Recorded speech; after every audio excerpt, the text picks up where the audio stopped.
Hi Sago, welcome to MKRE Designer. இன்னைக்கு நம்ம என்ன கிளாஸ் பார்க்க போகிறோம்னு சொன்னால் கிளாத் ஃபிக்ஸிங். ஃப்ரேமில் எப்படி கிளாத் ஃபிக்ஸ் பண்ணுறது அப்படின்னு சொல்லிட்டு பார்க்க போகிறோம். நம்ம வந்து ஆல்ரெடி ஸ்டாண்ட் ஃபிக்ஸிங் வீடியோ போட்டிருக்கோம். நீங்கள் அதை பார்க்கலன்னு சொன்னால் அந்த வீடியோவை பார்த்துட்டு வந்துடுங்க. ஓகே, இப்போ ஃப்ரேமில் கிளாத் எப்படி ஃபிக்ஸ் பண்ணுறதுன்னு பார்க்கலாம். ஃப்ரேமை வந்து ரிமூவ் பண்ணிடலாம். இதில் வந்து நாடா சுற்றி இருக்கேன்னா இந்த கிளாஸும் வந்து நான் லாஸ்ட் வீடியோ போட்டிருக்கேன். அதையும் வந்து நீங்கள் பார்த்துட்டு இதெல்லாம் ஃபிக்ஸ் பண்ணிவிட்டு வந்துடுங்க.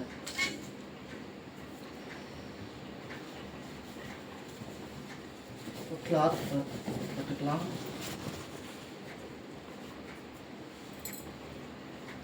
ஆக்சுவலாக எப்பயுமே கிளாத் போடும் போது நம்ம ஃப்ரேமுக்கு இந்த பக்கம் ஒரு 2 இன்ச், இந்த பக்கம் ஒரு 2 இன்ச் கேப் விட்டு போட்டுக்கோங்க. எதனால் அப்படின்னு சொன்னால் நம்ம வந்து கிளாத் ஃபிக்ஸ் பண்ணுறப்போ நம்மளுக்கு கிளாத் இழுக்கணும். இந்த பக்கம் நம்ம கிளாத் ஒரு 2 இன்ச் இருந்தால் தான் நம்மளுக்கு வந்து இழுக்கிறதுக்கு வந்து ஈஸியாக இருக்கும். ஸோ அதனால் 2 இன்ச் கேப் விட்டு போட்டுக்கலாம். நம்ம இப்போது மேலே இருக்கிற ஃப்ரேமை வந்து ஃபிக்ஸ் பண்ணிக்கலாம்.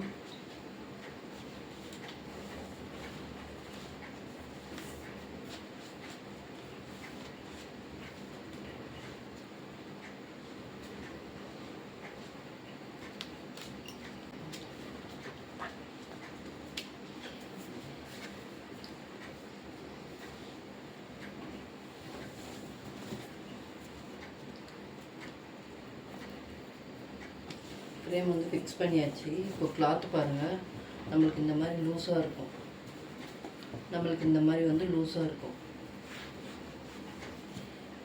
ஓகேவா? இப்போது நம்ம என்ன பண்ணணும் அப்படின்னு சொன்னால், நம்ம இந்த இடத்துலேருந்து ஸ்டார்ட் பண்ணலாம். அப்போ தான் வந்து உங்களுக்கு கெஸ் பண்ண முடியும். நம்ம இங்கேருந்து ஸ்டார்ட் பண்ணோம், நமக்கு அடுத்த இங்கே தான் முடிக்கணும் அப்படின்னு சொல்லிட்டு கெஸ் பண்ண முடியும். ஸோ நம்ம இங்கேருந்து ஸ்டார்ட் பண்ணலாம். நம்ம எடுத்தோடனே அப்படியே வந்து கிளாத்தை இழுத்துடக்கூடாது. நம்ம எப்படி கிளாத்து இழுக்கணும் அப்படின்னு சொன்னால், ஃப்ரேம் இருக்குது இல்லையா, இந்த ஃப்ரேம் உள்ளே இருக்கிற ஃப்ரேமை வந்து இந்த ஃபிங்கர்லேயும் வெளியே இருக்கிற ஃப்ரேமை வந்து நம்ம கட்டை விரல்லையும் வந்து பிடிச்சிக்கணும். நம்ம வந்து இந்த 2 ஃப்ரேமுமே வந்து ஈக்குவல் லெவலில் இருக்கிற மாதிரி நம்ம வந்து பிடிச்சிக்கணும். இப்போது இந்த ரைட் ஹேண்டை வச்சு நம்ம கிளாத் இழுக்கணும். ஓகே, சேம் அதே ப்ரொசீஜர் தான். நீங்கள் இந்த ஃப்ரேம் வந்து இந்த லெஃப்ட் ஹேண்ட்லேயும் ரைட் ஹேண்டில் வந்து கிளாத்தையும் வந்து இப்படி இழுத்துட்டு வரணும்.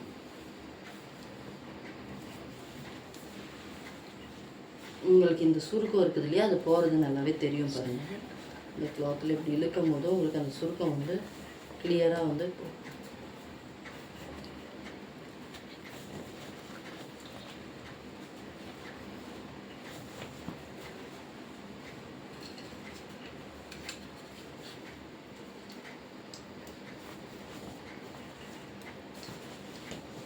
இப்போது இந்த பக்கம் வந்து கிளாத்து நிறைய இருக்குது இல்லையா, நீங்கள் என்ன பண்ணுவீங்க, இப்படி கிளாத்தை சுருட்டி அப்படிலாம் பண்ணுவீங்க. அப்படிலாம் பண்ணாதீங்க. நான் வந்து ஈஸியாக சொல்கிறேன் பாருங்கள். இந்த ஃபிங்கர் வந்து இப்படி பிடிச்சிக்கோங்க. நம்ம கிளாத்தை இப்படி மடித்து பிடிச்சிக்கலாம். ஓகே, இப்போது சேம் அதே மாதிரி கீழே இருக்கிற ஃப்ரேமை வந்து இந்த ஃபிங்கர்லேயும் மேலே இருக்கிற ஃப்ரேமை வந்து கட்டை விரல்லையும் வந்து அழுத்தி பிடிச்சிக்கோங்க. இந்த கிளாத்தை வந்து 2ஆக மடிச்சிருக்கீங்களா, அதை பிடிச்சிடுங்க. ஓகே, இழுக்கும் போது உங்களுக்கு ஃப்ரேம் வந்து கொஞ்சம் இப்படி மூவ் ஆகும். நீங்கள் வந்து இந்த ஃபிங்கரில் வந்து டைட்டாக வந்து பிடிச்சிக்கணும். ஃப்ரேம் வந்து மூவ் ஆயிடுச்சு அப்படின்னு சொன்னால் உங்களுக்கு ஃப்ரேம் வந்து கிளாத்துலேருந்து வெளியே வந்துடும். திரும்பி நீங்கள் ஃபஸ்ட்லேருந்து ஃபிக்ஸ் பண்ணுற மாதிரி இருக்கும். ஸோ பார்த்து பொறுமையாக பண்ணுங்கள். ஃபஸ்ட் டைம்னால கொஞ்சம் வந்து உங்களுக்கு கஷ்டமாக தான் இருக்கும். ஸோ வந்து பொறுமையாக வந்து பண்ணுங்கள். இந்த இடத்துல பாருங்கள், சுருக்கம் எப்படி இருக்குது. நம்ம இழுக்கும் போதே வந்து போயிடும் அந்த சுருக்கம்.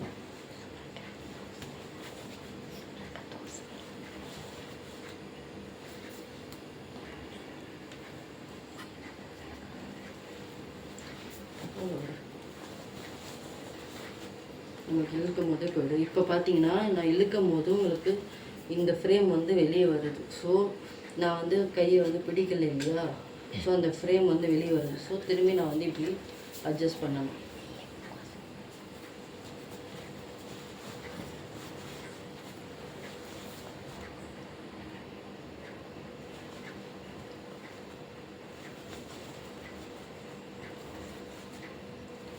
டைட் பண்ணிகிட்டே வந்து வந்துடணும். ஃப்ரேமையும் வந்து நம்ம அட்ஜஸ்ட் பண்ணிகிட்டே வரணும். கிளாத்தையும் வந்து நம்ம வந்து இழுத்துட்டு டைட் பண்ணிக்கிட்டே வந்து வரணும். ஓகே, நம்ம திரும்பி எட்ஜுக்கே வந்துட்டோம். ஸ்டார்டிங் இடத்துலேருந்து எட்ஜுக்கே வந்துட்டோம். இப்போ வந்து நீங்கள் கிளாத் எப்படி தட்டி பார்த்தீங்கன்னா உங்களுக்கு சவுண்டு வரணும். பட் இந்த சவுண்டு வந்து நம்ம பார்த்தாது இன்னும் லூஸாக இருக்குது.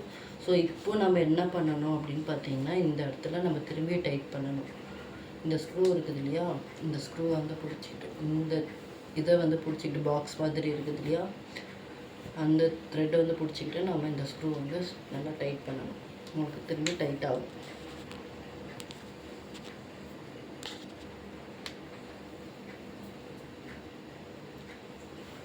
டைட் ஆகிடுச்சு. திரும்பி நம்ம வந்து அதே மாதிரி டைட் பண்ணிட்டு வரணும். உங்களுக்கு எங்கெல்லாம் வந்து இந்த சுருக்கம் தெரியுது அப்படின்னு பார்த்துட்டு திரும்பி ஒரு ரவுண்டு வந்து டைட் பண்ணிகிட்டே வந்துடணும். உங்களுக்கு நல்லா டைட் ஆகிடும்.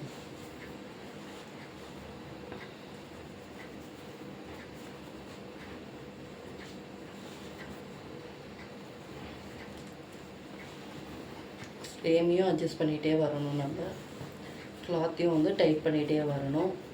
ஃப்ரேம் பொறுமையாக பண்ணுங்கள். ஃபஸ்ட் டைம் பண்ணுறனால கொஞ்சம் கஷ்டமாக தான் இருக்கும். ஃப்ரேம்லேருந்து கிளாத்து வெளியே வர்றதுக்கும் வாய்ப்பு இருக்குது. கீழே இருக்கிற ஃப்ரேமு மேலே இருக்கிற ஃப்ரேமும் வந்து செப்பரேட்டாக வர்றதுக்கும் வாய்ப்பு இருக்குது. ஒரு தடவைக்கு 2 தடவை வந்து அப்படி வந்தாலும் கொஞ்சம் அழுக்கு பார்க்காம வந்து ட்ரை பண்ணுங்கள். கண்டிப்பாக வந்து 1 or 2 டைம்ஸ் ட்ரை பண்ண வந்து கண்டிப்பாக உங்களுக்கு வந்துடும். இந்த இடத்துல நான் சொன்னேன் இல்லையா, இப்படி மடித்து வச்சு நீங்கள் இப்படி வந்து இழுத்துக்கோங்க. ஓகே,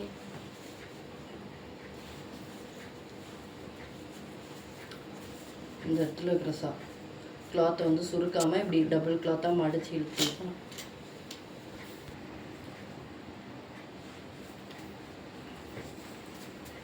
இப்படியே சுற்றிட்டு வந்தாச்சு. நம்ம திரும்பி செகண்ட் ரவுண்டும் சுற்றிட்டு வந்தாச்சு. இப்போ பாருங்கள் கிளாத்து உங்களுக்கு எவ்வளோ டைட்டாக இருக்குது இல்லையா. இந்த மாதிரி சத்தம் கேட்குதா, இந்த மாதிரி வந்து சவுண்டு வரணும். ஆக்சுவலாக வந்து ட்ரம்ஸ் தட்டினா எப்படி சவுண்டு வருமோ அந்த மாதிரி சவுண்டு வரணும். இது வந்து பார்த்திங்கன்னா இந்த இடத்துல எனக்கு லைட்டாக தூக்கிட்டு இருக்கு. ஸோ நான் அதை ஈக்குவலாக வந்து அட்ஜஸ்ட் பண்ணிக்கிறேன். ஓகே, இப்போ இதை வந்து நம்ம ஸ்டாண்டில் எப்படி ஃபிக்ஸ் பண்ணணும்னு சொல்லிவிட்டு நான் ஆல்ரெடி கிளாத் ஃபிக்ஸ் பண்ணுறதுக்கு முன்னாடி உங்களுக்கு சொல்லிட்டேன். எதனாலன்னு சொன்னால் இப்போ வந்து நான் கிளாத் ஃபிக்ஸ் பண்ணனால உங்களுக்கு வந்து கிளியராக தெரியாது இல்லையா. ஸோ அதனால் வந்து நான் முன்னாடியே எப்படி ஃபிக்ஸ் பண்ணணும் அப்படின்னு சொல்லிவிட்டேன். இப்போயே ஒரு தடவை வந்து உங்களுக்கு ஃபிக்ஸ் பண்ணி காமிக்கிறேன். ஸ்டாண்ட் எடுத்துக்கலாம்.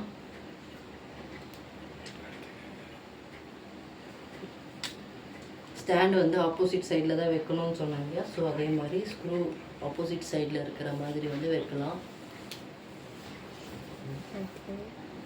சேம் இந்த ஸ்க்ரூவும் அதுக்கு ஆப்போசிட் சைடில் வச்சு நம்ம வந்து ஸ்டாண்டை வந்து ஃபிக்ஸ் பண்ணிக்கலாம். ஓகே, பர்ஃபெக்டாக ஃபிக்ஸ் ஆகிடுச்சு. இப்போ தட்டி பாருங்கள், கேட்குதா? இந்த மாதிரி சத்தம் வந்தால் ஓகே, நம்ம ஃப்ரேம் வந்து ஃபிக்ஸாக இருக்குது அப்படின்னு சொல்லிட்டு பண்ணிடலாம். இதுக்கப்புறம் வந்து நம்ம ஒர்க் ஸ்டார்ட் பண்ணலாம். இந்த மாதிரி ஃப்ரேம் ஃபிக்ஸ் பண்ணோடனே எனக்கு ஒரு பிக் எடுத்து எனக்கு வாட்ஸ்அப்பில் பண்ணுங்கள். நான் கரெக்டாக இல்லைன்னு சொல்கிறேன். அதுக்கப்புறம் நெக்ஸ்ட் கிளாஸ் வந்து உங்களுக்கு அப்டேட் பண்ணுறேன். ஓகே சகோ, பாய். நம்ம நெக்ஸ்ட் வீடியோவில் பார்க்கலாம். தேங்க்யூ.